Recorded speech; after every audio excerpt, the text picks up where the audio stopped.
ఇది కథా కథానందనహరి, ఇది కమ్మని కథల లాహిరి, కమ్మని కలల లాహిరి, ఇది కమ్మని కథల లాహిరి. కథ మిథ్యాచారం. రచన చిర్రావూర్ మదన్ మోహన్. చదువుతున్నది ఎన్వి హనుమంతరావు. ప్రకాష్కి వాళ్ళ తాతయ్య పరంధామయ్యకి చిన్నప్పటి నుండి ఒక విధమైన కోల్డ్ వార్. కానీ తాతయ్య అంటే అతనికి ఎంతో మర్యాద, గౌరవం అన్నీ ఉన్నాయి. చిన్నప్పుడు ఆయన పక్కలో పడుకొని ఎన్నో కథలు విన్నాడు, అనేక పద్యాలు నేర్చుకున్నాడు. తనకు తెలిసిన సుమతి శతకం, వేమన శతకంలోని సగం పద్యాలకు పైన తాతయ్య దగ్గర నేర్చుకున్నవే. పద్యాలు కథలు వింటూ ఆయన పక్క నిద్రపోయి ఆయన పక్క తడిపిన తర్వాతే అమ్మా నాన్నల దగ్గరికి వెళ్లేవాడు ప్రకాష్. కానీ రాను రాను ఇంటి పెద్దగా తాతయ్య తన ప్రేమతో కలిపిన క్రమశిక్షణలను మాత్రం ప్రకాష్ ఒప్పుకోలేకపోయాడు. ఆయన పర్ఫెక్షన్ మన వాడి పాలిట పెరాలసిస్ అయిపోయింది. ఆయన ప్రేమ ముందు ఆయన ఉనికి, అథారిటేరియన్ ప్రవర్తనలో ఓ నిరంకుశత్వం కనపడింది ప్రకాష్కి. ప్రకాష్ పసి హృదయంలో తాతయ్య ఒక సైకోగా కనపడ్డాడు. ప్రకాష్ మనసులో ఇంటిల్లిపాది అందరూ తన మాటే వినాలి, ఇంట్లో కుక్కను పెంచినా మొరగటం మాత్రం తనే మొరగాలి అని చూస్తాడు తాతయ్య అని మనవడు అనుకుంటాడు. చిన్నప్పటి తాతయ్య మందలింపులు, వాటి మోతాదు ఎక్కువైనప్పుడు తిట్టడం, తాతయ్య మీద తను అలగటం, ఎదురు తిరగటం, ఇవన్నీ అతని సబ్ కాన్షియస్ మైండ్లో ఉండిపోయి వీలైనంత వరకు తాతయ్యకు దూరంగా ఉండాలన్న ఆలోచన కలిగింది. ఒక విధంగా జీవితంలో అతనికి అది నెరవేరింది కూడా. తన ఇంజనీరింగ్ చదువు పూర్తి అవ్వంగానే క్యాంపస్ ఇంటర్వ్యూలో ఉద్యోగం వచ్చి అమెరికాలో సెటిల్ అయిపోయాడు. తర్వాత తనకు నచ్చిన అమ్మాయితో అమెరికాలోనే పెళ్లి చేసుకొని ఇండియాకి వెళ్ళి రిసెప్షన్ ఇచ్చి వచ్చాడు. పిల్ల తల్లిదండ్రులు తమ కులం వాళ్లే కావటం వల్ల తన తల్లిదండ్రులను ఒప్పించడానికి ప్రకాష్కి ఏ సమస్య రాలా. కానీ తాతయ్య దగ్గర మాత్రం కావలసినన్ని అక్షింతలు. కానీ బామ్మ పేరున్న తన భార్యను చూడంగానే కళ్ళలో నీళ్లు పెట్టుకుని, ఈ తిక్క సన్నాసిని నువ్వే దారిలో పెట్టాలి తల్లి అని వాపోయాడు తాతయ్య. ఈ ప్రకాష్ వల్ల తమ తల్లిదండ్రులు ఇటు కొడుకు మాట అటు తండ్రి మాట వినలేక మధ్యలో సతమతమవుతుంటారు. ఆ సంగతి ప్రకాష్ కూడా తెలుసు. ఎన్నోసార్లు తన తండ్రిని నిలేసి అడిగాడు ప్రకాష్, నాన్న, నేను నీకు గాని నిన్ను చూసి గాని భయపడను అనవసరంగా. మరిద్దరం మంచి స్నేహితుల్లాగా ఉంటాం. కానీ నువ్వు మీ నాన్నను చూసి ఎందుకు భయపడతావు, గజగజ వణుకుతావు? ఓ మంచి ఫ్రెండ్ లాగా ఉండలేవా? దానికి ప్రకాష్ తండ్రి, అది కాదురా, మా తరం వేరే మీ తరం వేరే అని నవ్వుతూ సర్ది చెప్తాడు.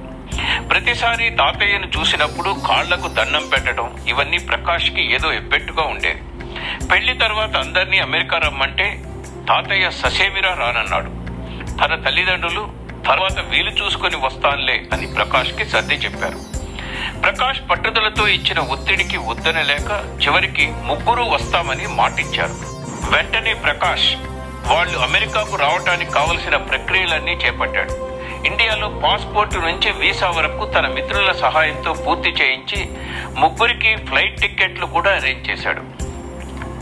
ఇప్పుడు తన తల్లిదండ్రులు, తాతయ్య అమెరికాకు రాబోతున్నారు. Visitors and fishes well in 3 days.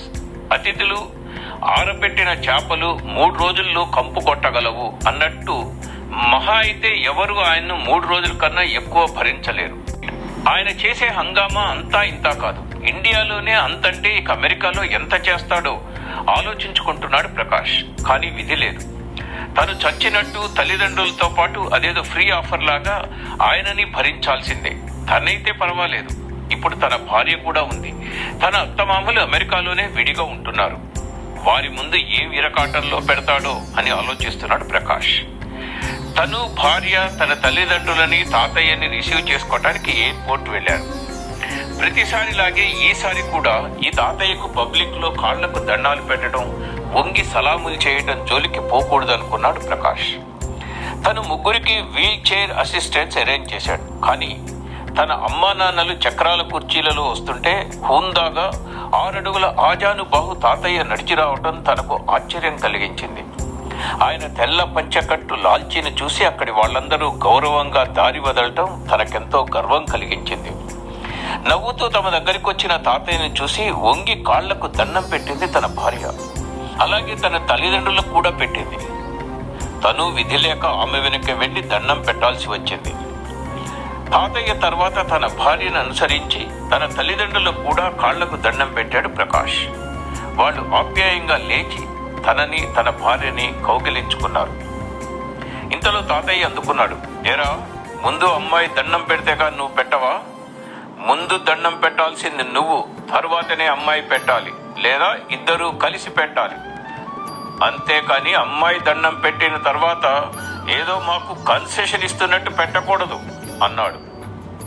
అయ్యో, హతవిధి, అమెరికాలోనూ మొదలైంది అనుకున్నాడు ప్రకాష్. ఇంటికి వెళ్లే దారిలో గగనాన్ని తాకే పెద్ద పెద్ద భవనాలు, కట్టడాలను కారులోంచి వింతగా చూస్తున్న అమ్మా నాన్నలను చూశాడు. కానీ ఈ తాతయ్య ఆ భవనాలను తానే కట్టించినట్లు ఏ విధమైన ఆశ్చర్యం ప్రకటించకుండా చూస్తున్నాడు. ఆయన్ని కాస్త ఆట పండించాలని, తాతయ్య, ఆ ఎత్తు భవనాలన్నీ నల్ల అద్దాలు గ్రానైట్ తో కట్టారు తెలుసా అన్నాడు ప్రకాష్. చూడు ఎలా తళతళలాడుతున్నాయో. వీళ్ళు మనూళ్ళోలాగా ఇష్టం వచ్చిన రంగులని బయట గోడలకు కొట్టుకోలేరు. ఇలా అద్దాలు గ్రానైట్ లో ఉంటేనే మంచుకి వర్షానికి మురికంతా శుభ్రపడి భవనాలు తళతళలాడుతుంటాయి. ఏదో ఆరితేరిన ఆర్కిటెక్ట్ లా సమాధానం చెప్పాడు తాతయ్య. ఆశ్చర్యం, తనెప్పుడు ఆ కోణంలో ఆలోచించలా. ముసలాడు గట్టి పెండమే అనుకున్నాడు ప్రకాష్. ఆ మర్నాడు తన అమ్మా నాన్నలకు వెడ్డింగ్ డే. అసలు అందుకోసమే వాళ్లను త్వరగా అమెరికాకు పిలిపించాడు. అందరూ కలిసి ఆ రోజు సాయంత్రం ఓ మంచి హోటల్కి వెళ్లి భోజనం చేద్దాం అన్న ప్లాన్. కానీ తాతయ్య మాత్రం మంచి రోజు చక్కగా ఇంట్లోనే ఉండకుండా బయట భోజనాలేమిట్రా అన్నాడు. అమ్మా, ఆదిలోనే హంసపాదు అనుకున్నా మెల్లిగా తండ్రితో చెప్పి ఆయన కన్విన్స్ చేయించాడు ప్రకాష్. అయితే మొదట్లో గుడికెళ్ళి దంపతుల పేరున అర్చన చేయించి ఆపై భోజనానికి హోటల్కి వెళ్దాం అని ఒప్పుకున్నాడు తాతయ్య. తాతయ్యను ఆట పట్టించడానికి, తాతయ్య, మనం వెళ్ళబోయే రెస్టారెంట్ చాలా పెద్దది, దేశ విదేశాల నుంచి చాలా మంది వస్తారు, ప్యాంటు షూ వేసుకురావాలి, మరి వస్తావా? రెట్టించాడు మనవడు. దానికి తాతయ్య, మీ ఊరి చలికి షూలు ఎలాగూ తప్పవు, కానీ ప్యాంట్ ఎందుకురా? మొన్న పేపర్లో చదివా, అమెరికాలో సిక్కులు, గుజరాతీలు, పఠానులు, పాకిస్తాన్లు పంచెలు పైజమాలు వేసుకోవచ్చని స్టార్ హోటళ్లే ఒప్పుకున్నాయి. అవేవో మీ నాన్ననే వేసుకోమను అని జడ్జిమెంట్ ఇచ్చాడు తాతయ్య. సాయంత్రానికి తాతయ్య షూ, పంచకట్టు, లోపల చొక్కా, పైన కోటుతో ఓ గొప్పింటి బుడబుక్కలాడి లెవెల్లో రెడీ అయ్యాడు. ప్రకాష్ ఆయన చూసి నవ్వుకున్నాడు. ఇవాళ తన అత్తమామలు కూడా తమతో పాటు సాయంత్రం భోజనానికి వస్తారు. ఈ తాతయ్య అక్కడ తలతిక్క పనులు చేయకూడదని 1000 దేవుళ్లకు దండం పెట్టుకున్నాడు ప్రకాష్. హోటల్కి వెళ్ళగానే మనవడు, ఇది చాలా సోఫిస్టికేటెడ్ హోటల్, ఇక్కడ ఎవరికి ఏం కావాలో వాళ్ళు ఆర్డర్ ఇవ్వండి, అంతేకాని ఇక్కడ అక్కడ అక్కడివిక్కడ మార్చి షేర్ చేసుకొని రభస చేయకండి అని అమ్మా నాన్నలతో అంటుంటే తాతయ్య అందుకని, మాకు తెలుసులేవోయ్, బెదవాడిలో మేం చూడని హోటలా అని కట్ చేశాడు. వీళ్ళు గుంపుగా లోపలికి రాగానే ఒక ఆయన కోటు సూటు వేసుకుని హూందాగా ఉన్నాడు. అక్కడ నుంచొని వీళ్లనే చూస్తుండటం గమనించాడు ప్రకాష్. ఎవరికి కావలసిన ఫుడ్ వాళ్ళకి ఆర్డర్ చేసి తమ ఫుడ్ మాత్రం విడిగా ఆర్డర్ చేసుకున్నారు ప్రకాష్ దంపతులు. ప్రకాష్ మాటల్లో సాస్ బాటిల్ తీసుకొస్తుంటే అది జారి అక్కడ సర్వర్ నింపుతున్న మంచినీళ్ల గ్లాస్ పై పడి ఆ 2 పగిలినాయి. తాతయ్య ఏం హంగామా చేస్తాడో అని భయపడ్డాడు ప్రకాష్. కానీ స్టార్ హోటల్ కదా అనేసి ఓ చిరునవ్వు నవ్వి, ఇదంతా సహజం, యాక్సిడెంట్లను ఎవరూ కావాలని చేయరు, అవే జరుగుతాయి అంటూ లైట్ గా తీసుకున్నాడు. కానీ ప్రకాష్ భార్య మాత్రం అతన్ని మెల్లిగా మందలించింది. దూరం నుంచి ఆ కోటు వ్యక్తి వీరినే గమనించడం ప్రకాష్ మళ్లీ గమనించాడు. ఇంతలో వీళ్ళు ఆర్డర్ చేసిన ఫ్రైడ్ రైస్లు, చపాతీలు, నాన్లు, దానికి తగ్గ సైడ్ డిష్లు వచ్చినాయి. తనకు తన భార్యకు నూడిల్స్, స్ప్రింగ్ రోల్స్ విడిగా ఆర్డర్ చేశాడు ప్రకాష్. అవి వచ్చినాయి. ఇదిగో మళ్లీ చెప్తున్నాను, అన్నీ కలగా పులగా చేయకుండా ఎవరిది వాళ్ళు తినండి, ప్రార్థనా పూర్వకంగా అన్నాడు ప్రకాష్. అట్లా కాదులేరా అని చెప్పి తాతయ్యే అందరికీ చపాతీలు, నాన్లను సమానంగా పంచి ఆ సైడ్ డిష్ కర్రీలను సర్వ్ చేశాడు. ప్రకాష్ అతని భార్య తాము తెప్పించుకున్న వాటిని తింటూ ఉంటే, అది కాదురా, ఇవి చాలా బాగా ఉన్నాయి, కాస్త తిను, ఏది మీరు తినేది కాస్త పెట్టండి అని అందులోంచి కాస్త తిని పర్వాలేదు అని తీర్పిచ్చాడు. ఇదంతా దూరం నుంచి ఆ వ్యక్తి చూడటం గమనిస్తున్నాడు ప్రకాష్. ప్రకాష్ గమనించిన ఇంకో విషయం ఏమిటంటే, తాము ఆర్డర్ చేసిన నూడిల్స్, స్ప్రింగ్ రోల్స్ కన్నా వాళ్ళు ఆర్డర్ చేసిన ఫుడ్ ఎంతో రుచిగా ఉంది. తాతయ్య తమ ఫుడ్ తిన్నా ఏమీ వంక చెప్పలేదు, ఎంకరేజింగ్ గానే మాట్లాడారు. ఇంతలో ఆ కోటు వేసుకున్న వ్యక్తి అక్కడి మేనేజర్ని పిలిచి వేరే ఎవరినో రమ్మన్నాడు. వాళ్ళ ముగ్గురు వీళ్ల వైపు చూస్తుంటే ప్రకాష్కి తల తీసేసినట్టయింది. తాతయ్య చూడు, అందరూ మనల్ని చూస్తున్నారు, ఎందుకలా చేస్తావు? విసుగు ప్రాధేయం కలిపి కసురుకున్నాడు. వాళ్ళ ముఖం ఏడ్చారు. వాళ్ళు చూస్తున్నారని మనం తినకుండా ఉంటామా? కొన్న పదార్థాలను పారేసుకుంటామా? అన్నింటినీ చక్కగా షేర్ చేసుకోవాలి. అన్నం పరబ్రహ్మం, దీన్ని వేస్ట్ చేసుకోకూడదు అంటూ మొత్తం తిని, బాగుందోయ్, మీ అమ్మా నాన్నల వెడ్డింగ్ డే పార్టీ, మంచి ట్రీట్ ఇచ్చావు, చాలా సంతోషం. దానికి ప్రకాష్, తాతయ్య ఈ ట్రీట్కి బిల్ ఎంతై ఉంటుందో చెప్పుకో, గొప్పగా అడిగాడు. తాతయ్య తలతిక్కగా ఏం చెబుతాడో విందామని ఎదురు చూసిన ప్రకాష్కి షాక్. నాకేం తెలుసు, అన్నీ తెలిసిన నువ్వే చెప్పాలి అని సరెండర్ అవటం ఆశ్చర్యం కలిగించింది. తాతయ్యలో ఇంత సంస్కారమా? మొదటిసారి తాతయ్య మీద మంచి అభిప్రాయం కలిగింది ప్రకాష్కి. అయినా ఇంకా ఏడిపించాలనిపించింది. మన 7గురికి కలిపి దాదాపు 10,000 అయి ఉంటుంది. 10,000? $170?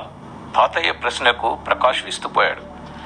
ముసలాడికి 60వ ఎక్కం బాగా వచ్చే అనుకుని, $170 అంటే 10,000గా, రెండు ఒకటేగా అన్నాడు నీళ్లు నములుతూ. వెంటనే తాతయ్య నవ్వుతూ జేబులోంచి 10,000 రూపాయలు తీసి, ఇదిగో బిల్లు కట్టు అని ఆ డబ్బు తన చేతిలో పెట్టాడు. తన తొందరపాటుకి, ఆయన దెబ్బతిన్న అభిమానానికి బాధపడ్డాడు ప్రకాష్. జీవితంలో మొదటిసారి సారీ తాతయ్య అని మనసారా అన్నాడు. ఇంతలో ఆ ముగ్గురు తమ టేబుల్ వైపు రావటం చూశాడు ప్రకాష్.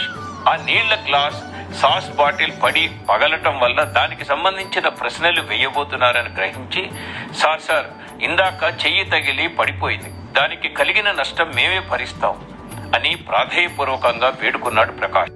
కానీ వాళ్ళు తాతగారి దగ్గరికి వెళ్లి దండం పెట్టి, తన తల్లిదండ్రులను చూసి, మీరు ఎక్కడి వాళ్ళు, ఏ భాష వాళ్ళు, తెలుగు వాళ్లేనా, కన్నడపు వాళ్ళ అని అడుగుతూ అంత పెద్ద మనిషి తాతగారి కాళ్లకు దండం పెట్టాడు.